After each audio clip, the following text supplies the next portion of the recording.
Hello and welcome to my channel, A Blind Woman Speaks, where I talk about disability awareness and inclusion from the perspective of a blind white woman. My name is Kelsey Waters and this is my original content.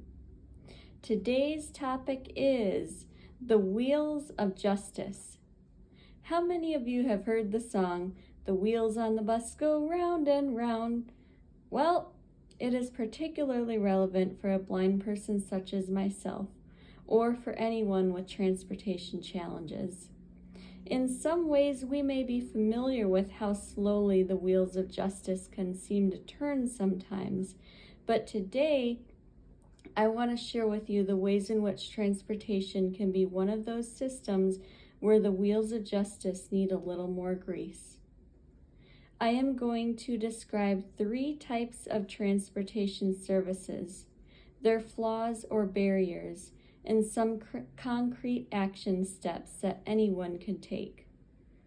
Before I go any further, I want to establish a few things.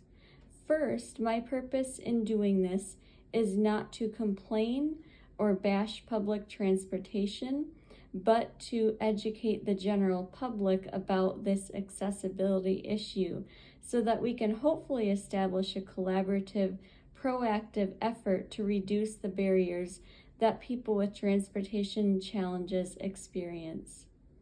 Secondly, while people with physical and mental disabilities make up a large portion of those who utilize alternative transportation options, this accessibility need also extends to other marginalized groups as well, including those who are no longer able to drive due to age or not having the resources to learn to drive, those who are living in poverty and cannot afford a car, among others.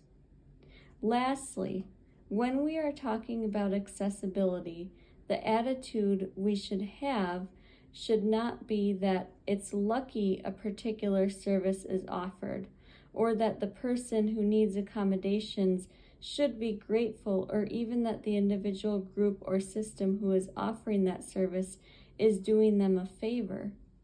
If someone needs an accommodation, it should be mandatory that accommodation is offered. That means that every area should have several accessible options for people with transportation challenges. There should be fixed route buses and a bus system that is easy to navigate. There should be paratransit services that don't have excessive rules and policies that make life more stressful for passengers. And there should be affordable rideshare services and/or vouchers provided for those who need them. So now let's get into some more specifics. I'm going to talk about 3 options for transportation: fixed route buses, paratransit, and rideshare services. Option 1 is fixed route buses. Let me use the city where I live as an example. The transit center is walking distance for me, and it's fairly accessible. There is braille signage indicating where each bus bay is and which bus numbers are relevant to each bus bay. There are truncated domes, which are accessible markers on the street that provide good guidelines for navigating between the bus bays. If I get turned around, there is a customer service desk at the end of the station, and also people are usually willing to help. On the buses, each stop is announced through an automated speaker system, and there's also a cord that I can pull when it gets near to my stop so that they know to stop and slow down a bit for me. And I can also alert the driver to where I'm getting off so that they can look out for me as well. Now, even though this system is more accessible than most, it still has its flaws. The first is bus routes. It can sometimes be confusing to keep track of the routes, although it's not impossible. The second thing is long ride times. To get somewhere 10 miles away could take 30 minutes to an hour. Number 3, closeness does not mean accessibility. The mall is a central hub where many stores and restaurants are located. However, there are extremely busy streets here. So some of those restaurants and stores, although walking distance in a very close proximity, are not accessible because the street crossings are not safe. The bus will not go between these stores because they are so close to one another, and there's not a shuttle that travels between these areas either. Number 4 is driver training. Some bus drivers may not always know how to handle guide dogs or blind people. Drivers have similar issues with deaf people who utilize sign language to communicate, and likely other disabilities as well. 5 is discriminatory service areas. There are some areas where the buses do not travel, not only on the outskirts of town and areas that are not within city limits, but also in poor sections of town, predominantly Black sections, and in food deserts where people have to walk miles to the nearest bus station or grocery store. That was one of the reasons that I located to a different area of town, because where I originally lived was outside of city limits and there was not a bus station close to me. The second option for transportation is paratransit. Paratransit is a special transportation rideshare service where individuals with disabilities and or those for whom the fixed route buses present some barriers can schedule rides to wherever they need to go and will be taken directly to their destination. Here are some barriers with paratransit. 1 is service areas. Paratransit routes follow the service area of the fixed route buses. So individuals living in certain areas of town who need this service would not have access to it. The second is no-show policies. The policies and regulations around paratransit vary between places. In my city, for example, you do have to cancel your ride at least an hour before the ride time or be penalized with a no-show. And 3 no-shows in a 3-month period could lead to a week of suspension from using paratransit. This particular policy is specific to my city, so it may or may not be practiced across other paratransit companies. This policy is punitive and unfairly penalizes people, especially people who encounter emergency situations, are under time constraints, or maybe have their phone service shut off or disconnected. When trying to be inclusive, we need a system that is designed to meet everyone's needs instead of punishing them for not behaving the way that you think they should. Number 3 is errands. Another policy is that the rider has to be at each place for at least 45 minutes at a time. So taking an hour out of one's day to run errands, such as dropping off something at the post office, going to the bank, and then running into the store to pick things up, could turn into an all-day task for anyone using paratransit. Let's say that I wanted to start running errands at 10 o'clock to go to the post office. Well, I could really be picked up anywhere between 8:45 and 9:30 to go to the post office, and then I could either get straight there or I could have stops along the way. So it could take me 10 minutes to get there, or it could take half an hour to 45 minutes. Then I have to stay there for 45 minutes. Then I have a 30-minute ride window in which to wait for the driver to come and pick me up and take me to the grocery store. They could come anywhere in that 30 minutes. And sometimes they may be late. And again, I could either go straight there, or I could go on a little ride before I get there. And so, as you can see, these two things alone would take up several hours.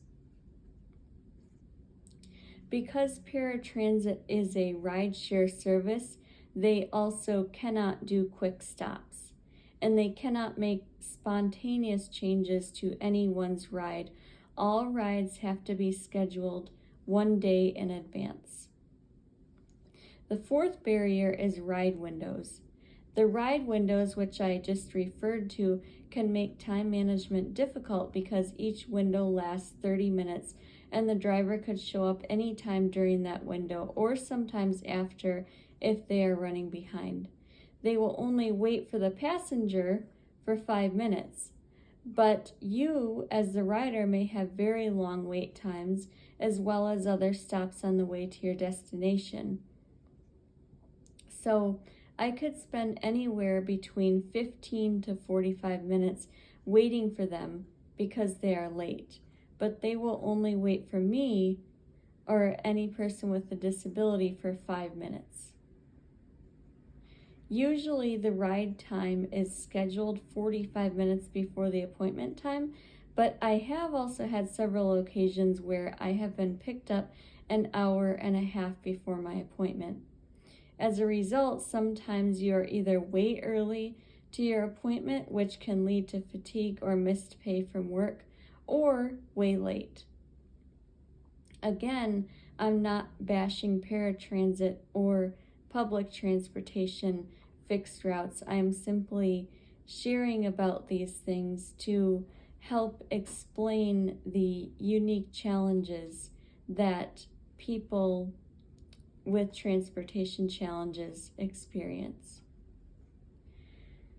The final option I'm going to talk about is taxi services. The first one is Uber and Lyft. So these are two very common rideshare services. In my city, there are taxi services that are probably around the same average price or maybe a little more expensive than Uber and Lyft. But many places I'm discovering no longer have taxi service because drivers have transitioned to Uber and Lyft, as having an outside taxi service is no longer cost effective. With Uber and Lyft, it would not be uncommon to spend between $13 to $25 for a 10 to 15 minute ride. So this is not an affordable option for everyday use. The second option under taxi service is the Current. This is a service in my city that uses transit buses but functions like a taxi service in that you can request same-day rides over the phone or on the app for $1 per trip. So if there is a driver available, then you can get that ride. Now that sounds ideal, right? But there's a big problem. The Current only operates where the fixed route buses are not available, and it only covers very small parts of town. It won't take you from one area of town to another. For example, I could take the Current from the hospital where I work to the grocery store a couple blocks away. But there's another grocery store in the opposite direction, just 2 or 3 blocks away, that the Current doesn't go to. And I certainly could not take it from the hospital to another part of town, especially where I live, even if it was 5 or 10 minutes away. The Current is not available at all in my area of town where I live because I am so close to the transit center. So now that I've discussed some of these transportation options, I want to talk about intersectionality. Now, I have to acknowledge that I am experiencing these systems as a blind white woman and that this impacts my experience. If I were a blind woman who happened to be Black, I would encounter additional barriers for the sole reason that I was Black, and racism is always an issue. For example, due to socioeconomic disparities, I might not have the financial resources to have the option to use Uber or Lyft when paratransit falls through. Due to housing discrimination, I might live in a part of town where transportation services are not as accessible. If I was a blind Black woman and a driver mishandled me or a service animal if I had one, and I tried to advocate for myself, I would more than likely be seen as hostile. Regardless of what the situation is involving transportation, people's responses to me would be completely different if I was a Black woman for the sole reason of the color of my skin. I would more likely be met with attitudes of fear, hostility, reluctance to assist, and disrespectful or rude behavior. People would not be as forthcoming with necessary information. I may be ignored, talked over, and dehumanized. Now, I'm not saying that this would be everybody's response, but these would be a lot more common responses that I would run into. So as you can see, there are several flaws with public transportation options and rideshare services. Even if a situation looks ideal on the outside, it is important to use the mindset of thinking first of the experience of the individuals who need the accommodations the system is supposed to be set up to offer. The most accessible systems prioritize the needs of the community first, period. The government and policymakers need to take a more active role in creating safe, accessible, and affordable options for everyone. How about vouchers for Uber? More support for paratransit companies who are under the strain of shortage of drivers? Or better benefits and protection of drivers' rights? There needs to be better training for drivers as well of any transportation services, more training, inclusive training, anti-racism training. Local and state governments should be proactive about making sure every city has some accessible transportation options that are available to everyone, not just those who live within city limits or have the money and resources not to live in a food desert. You may be thinking, okay, this is a difficult situation, but what can I do? Luckily, there are some concrete actions that you can take, which I want to talk about here. This is going to be a highlight. 1. Write a letter to your state and local representatives describing the barriers faced by people with disabilities and/or transportation challenges, and ask them to take action. 2. Write a letter to the CEO of Uber and Lyft requesting a significant discount for people with transportation challenges who utilize their services, even if it is just for a certain period of time. 3. Ask to be allowed to attend your transit company's board meetings as a guest so that you can hear from customers and from the company what some of these challenges are. Attend a city council or town hall meeting and speak out about these issues. 4, if you don't feel comfortable doing any of that, spread the word. Share with your network, explain some of the barriers, and ask them to come together to advocate for change. And 5, if you know someone with transportation challenges, perhaps try to connect them with options in their area. If you have availability to set something up with them that is fair for both of you, that works, but you may not, and that's okay. It may be just a matter of finding somebody in the community who would be willing to help. There is something that each of us can do to make an impact. And even if one person cannot make a change alone, it is a community effort that will make a difference. You can make a difference. I hope that this was helpful in describing some of the barriers experienced by people with transportation challenges. I want to offer a call to action for anyone listening to this video to try to do one of the action steps I described. Or if you think of something else, that may work too. Or for another idea, take the bus. If you have never taken the bus before, it might give you a bit of a first-hand glimpse into how these wheels turn. If you like what you heard, please follow me on Facebook and YouTube. Please like, comment, share, engage, ask questions, talk about it, spread the word. Until next time, stay tuned for more videos from A Blind Woman Speaks.